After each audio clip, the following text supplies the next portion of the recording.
हर actor super hero का किरदार निभा रहा है या निभाना चाहता है। वजह क्योंकि सुपर हीरो लंबे समय तक ऑडियंस के दिलो दिमाग पर छाए रहते हैं। इन सबको स्क्रीन पर देखना काफी शानदार और मजेदार लगता है, लेकिन वास्तव में हमारे फेवरेट सुपर हीरो को अपना किरदार निभाने के लिए कई कठिनाइयों का सामना करना पड़ता है।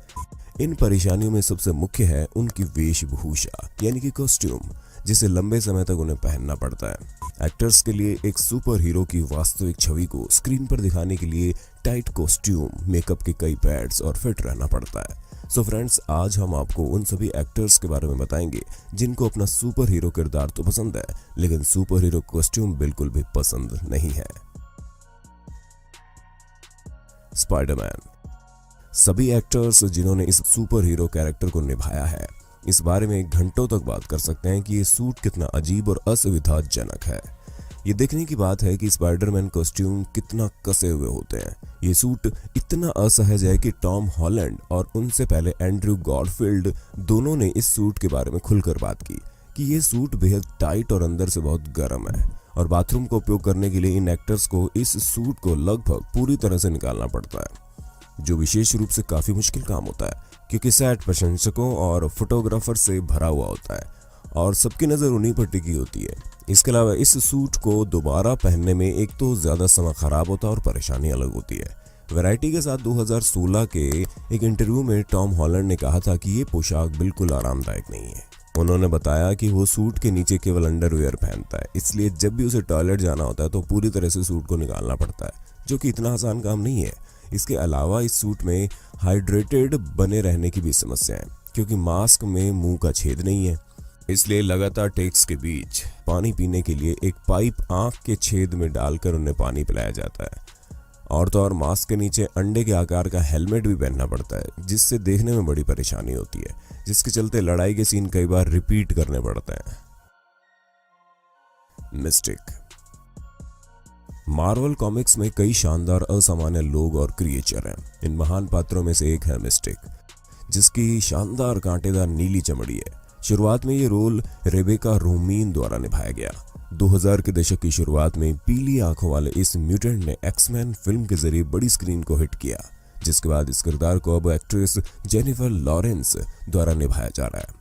मिस्टिक के लिए ये कोई सूट तो नहीं है, लेकिन पिछले कुछ समय से एक ही मेकअप तकनीक का इस्तेमाल इसे इतना खतरनाक और शानदार दिखाने के लिए किया जाता है। रेबेका बताती है कि उन्हें मिस्टिक मेकअप को बनाने में 4 महिलाएं शामिल होती थी और इसमें 8 घंटे लगते थे, जो उनके मूड को किरकिरा कर देते थे क्योंकि बिना हिले डुले नग्न अवस्था में इतने लंबे समय तक उन्हें ऐसे ही लेटे या खड़े रहना पड़ता था। इस किरदार को निभाने वाली एक्ट्रेस जेनिफर लॉरेंस का भी कुछ ऐसा ही हाल रहा।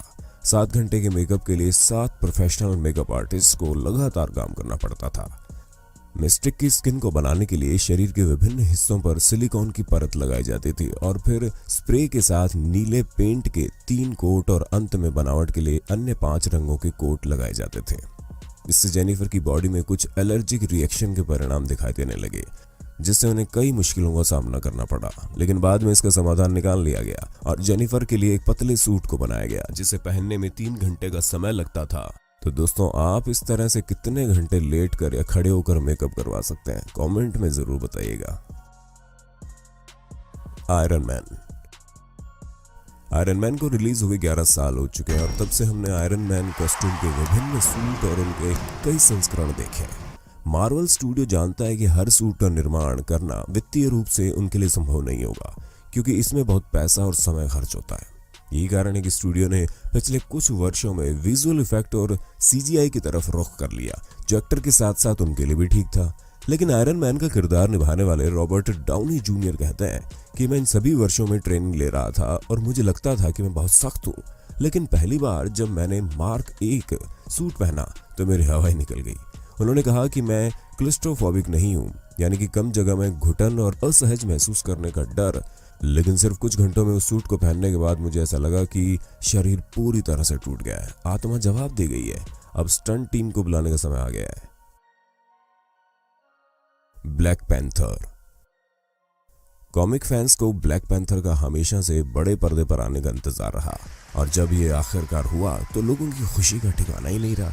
ज्यादातर फैंस ब्लैक पैंथर के विशेष रूप से सूट से प्रभावित थे, जो अभिनेता चैडविक बोसमैन को ब्लैक मटेरियल के नीचे छुपाता है, जिससे कि वो हूबहू कॉमिक किरदार की जैसा लगे।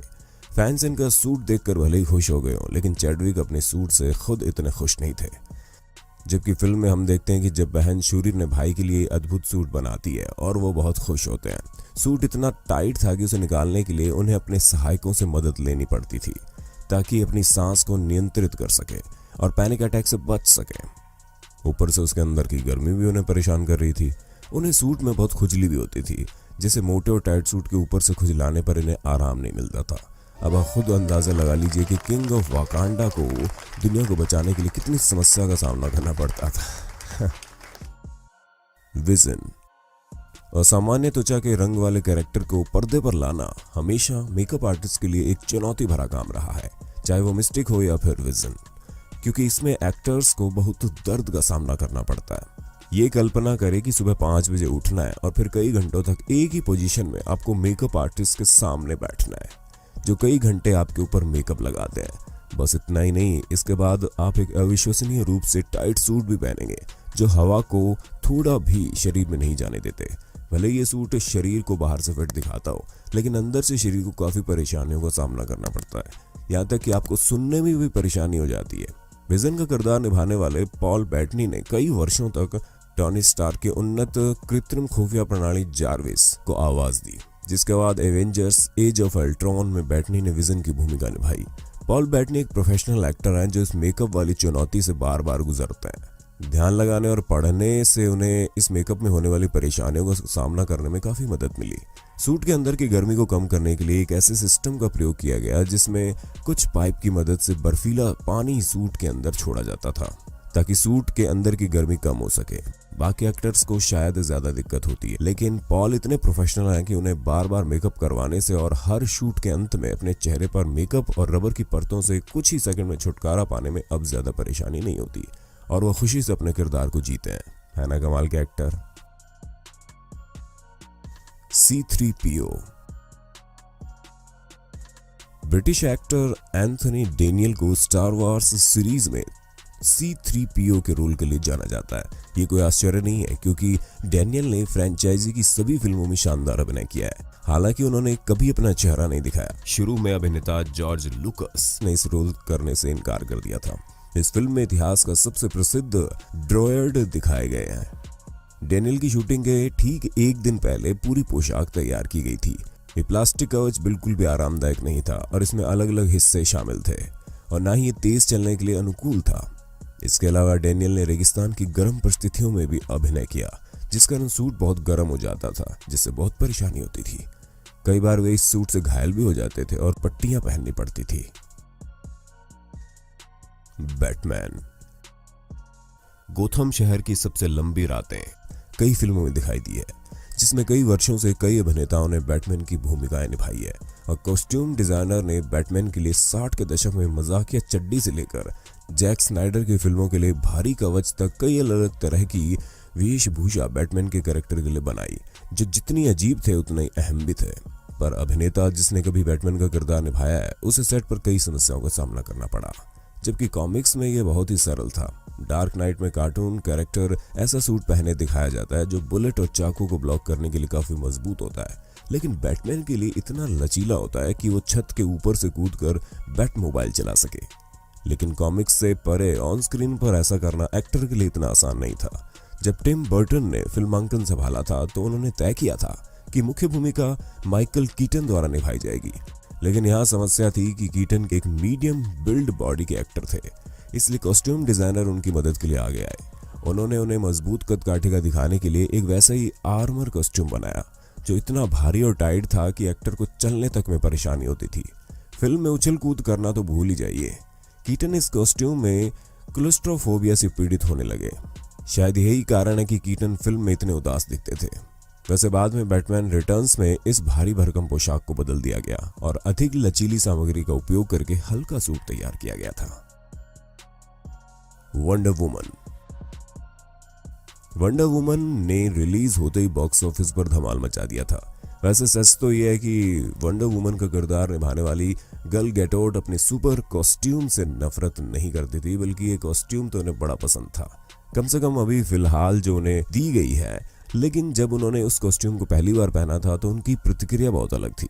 जिमी किमेल के साथ बात करते हुए गैडोट ने कहा कि जब उसने वो सुपर सूट पहना तो कोर्सेट इतना तंग था कि सचमुच सांस नहीं ले पा रही थी।